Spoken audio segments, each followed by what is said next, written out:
Assalamualaikum warahmatullahi wabarakatuh.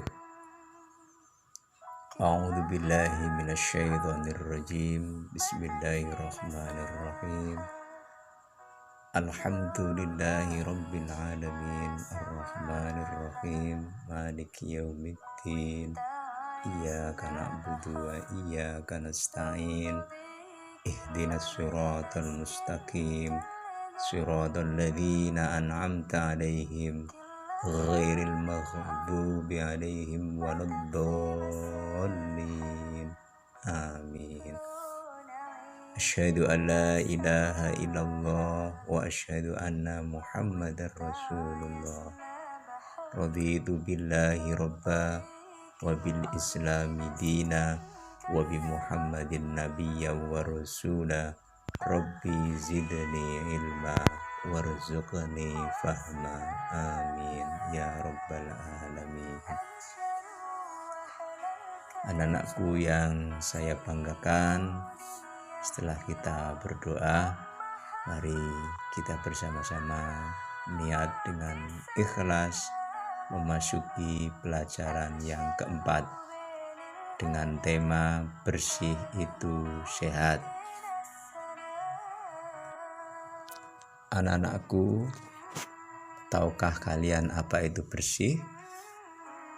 Bersih artinya bebas dari kotoran. Suci artinya bebas dari najis. Najis adalah yang menjadikan terhalangnya seseorang untuk beribadah kepada Allah, seperti terkena jilatan anjing, darah, kotoran atau tinja, dan air seni. Najis pasti kotor, tetapi kotor belum tentu najis. Misalnya terkena tanah, tinta, cat. Lalu bersih atau suci dibagi menjadi dua, yaitu bersih dari hadas dan bersih dari najis. Pada kesempatan yang baik ini kita akan membahas tentang hadas. Anak-anakku, terdapat dua macam hadas. Yang pertama yaitu hadas kecil. Hadas kecil adalah keadaan tidak suci yang mewajibkan seseorang untuk berwudu. Anak-anakku semuanya, beberapa hal yang menyebabkan terjadinya hadas kecil, yaitu A.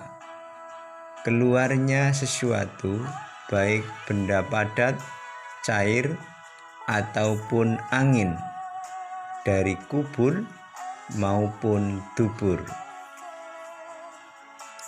Lalu yang B adalah hilangnya akal, baik disebabkan karena mabuk, karena gila, ataupun karena tertidur. Lalu yang C, bersentuhan kulit antara laki-laki dan perempuan yang bukan mahram, bukan saudara. Lalu yang D adalah menyentuh kubul maupun dubur dengan telapak kanan. Agar kita terbebas dan bisa suci dari hadas kecil, satu hal yang bisa kita lakukan adalah dengan berwudu. Oleh karena itu, anak-anakku semuanya, ketika kita sedang melaksanakan wudu, maka laksanakanlah dengan sungguh-sungguh. Jangan ada permainan, sendaguro, dan lain sebagainya. Karena wudu ini sangat menentukan keberhasilan kita untuk bersuci yang kemudian kita bawa sebagai syarat untuk menunaikan ibadah, di antaranya adalah ibadah sholat. Anak-anakku, syarat sah wudhu. Wudhu kita dianggap sah apabila memenuhi syarat. Yang pertama adalah beragama Islam. Yang kedua, mumayyiz, seorang yang bisa membedakan antara salah dan benar, antara baik dan jelek. Lalu yang ketiga adalah memakai air suci dan mensucikan. Artinya air itu suci dan bisa untuk mensucikan. Apakah ada air suci tapi tidak bisa mensucikan? Tentunya ada. Misalkan air kopi, air teh. Dia suci tetapi tidak bisa untuk bersuci karena tidak bisa untuk mensucikan. Lalu yang air suci dan mensucikan itu apa saja? Di antaranya adalah air sumur, air sungai, air hujan. Lalu yang keempat, anak-anak, syarat sah wudhu adalah tidak ada sesuatu yang menghalangi sampainya air ke kulit.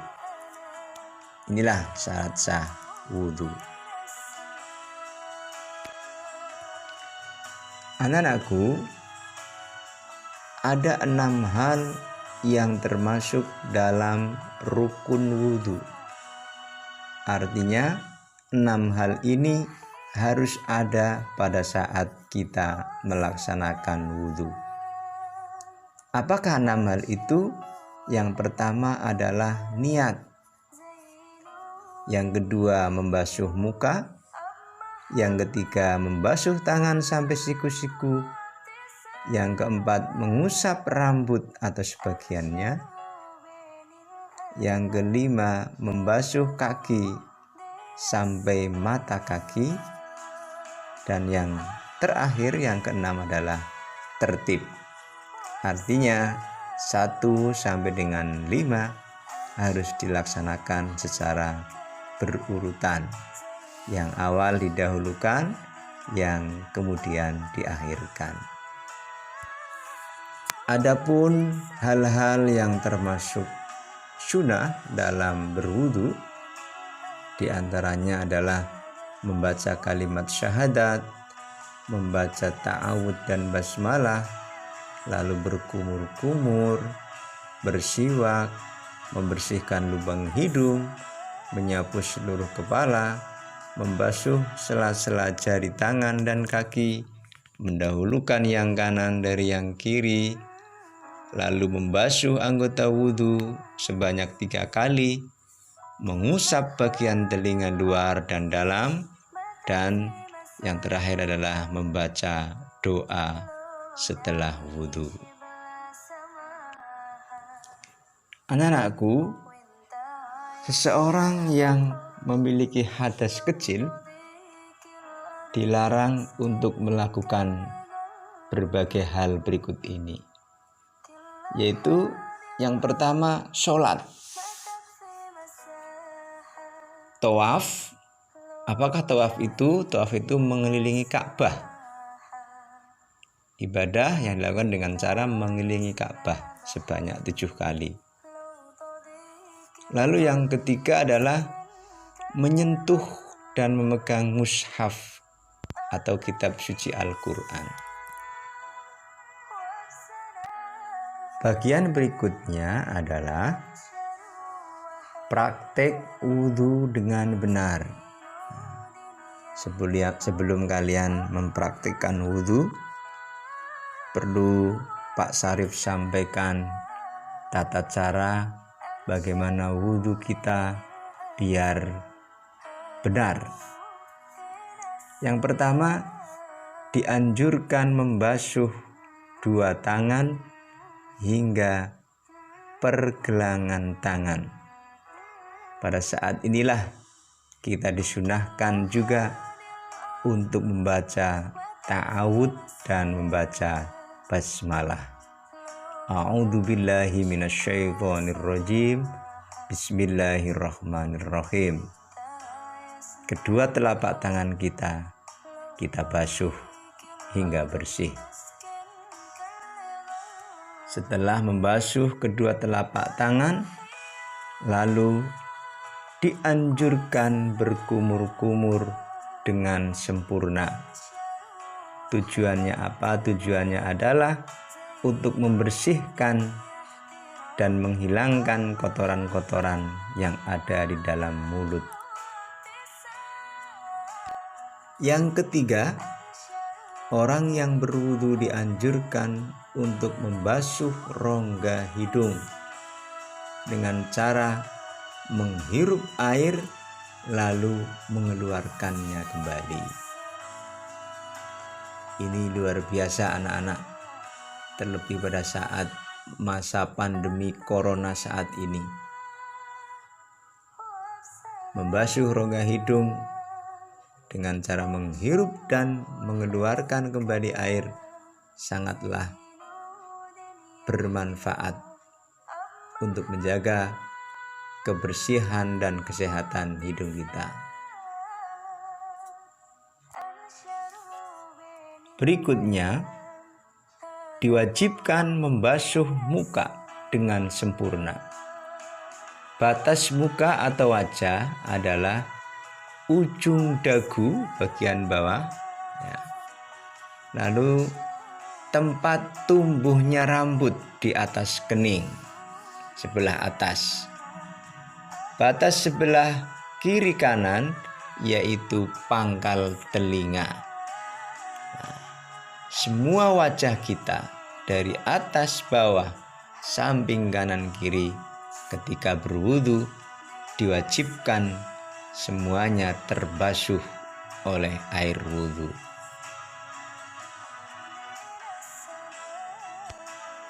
Berikutnya, diwajibkan membasuh dua tangan dari ujung jari tangan hingga siku. Lebihkan basuhan dari batasnya agar sempurna. Kedua jari tangan kita di sela-sela dibersihkan sehingga deki-deki kotoran yang ada di telapak kita semuanya hilang dan bersihlah kedua tangan kita.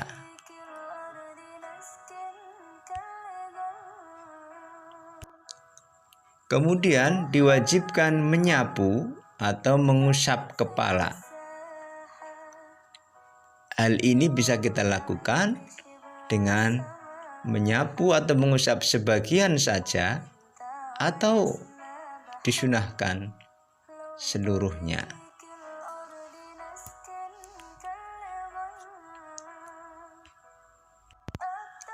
Berikutnya, setelah mengusap kepala, dianjurkan mengusap dua daun telinga, bagian luar dan dalam.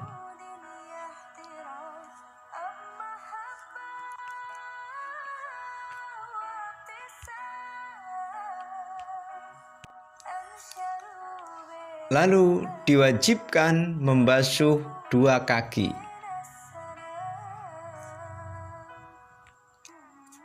Dari ujung atau telapak kaki hingga mata kaki.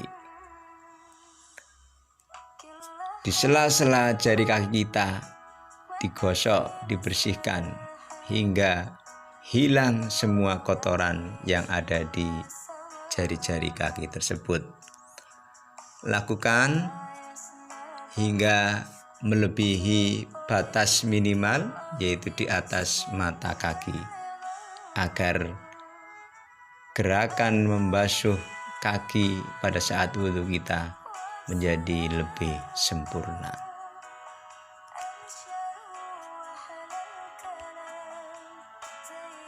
Anak-anakku, kegiatan rangkaian wudhu yang telah kita laksanakan dengan tertib dan sempurna diakhiri dengan berdoa. Bacalah doa dengan sungguh-sungguh doanya seperti yang telah Pak Syarif tugaskan kepada kalian semuanya untuk menulis doa tersebut. Mari kita baca bersama-sama. Asyhadu an la ilaha illallah wahdahu la syarikalah wa asyhadu anna Muhammadan abduhu wa rasuluh. Allahumma ja'alni minat tawwabina waj'alni minal mutatahhirin waj'alni min ibadikas sholihin. Demikian anak-anakku semuanya, pembelajaran tentang wudhu. Tugas kalian silakan praktikkan wudhu dengan baik dan benar. Jangan lagi ada sendaguro dalam berwudhu. Insya Allah dengan kesungguhan dan ketulusan hati kalian semuanya untuk berwudhu, Allah akan berikan pahala yang terbaik dan Allah kabulkan segala doa yang kalian panjatkan. Mudah-mudahan Pak Syarif dan kalian semuanya senantiasa mendapat ridho dari Allah, bisa melaksanakan perintah-perintah Allah dengan baik dan benar, dan pada akhirnya segala amal ibadah kita diterima oleh Allah Subhanahu wa Ta'ala, dan kelak kita akan mencapai kebahagiaan baik di dunia dan di akhirat. Amin amin ya robbal alamin. Demikian, selamat mempraktikkan wudhu dengan baik dan benar. Terima kasih, kurang lebihnya mohon maaf. Kita akhiri. Asyhadu an la ilaha illa anta astaghfiruka wa atubu ilaik. Terima kasih. Wassalamualaikum warahmatullahi wabarakatuh.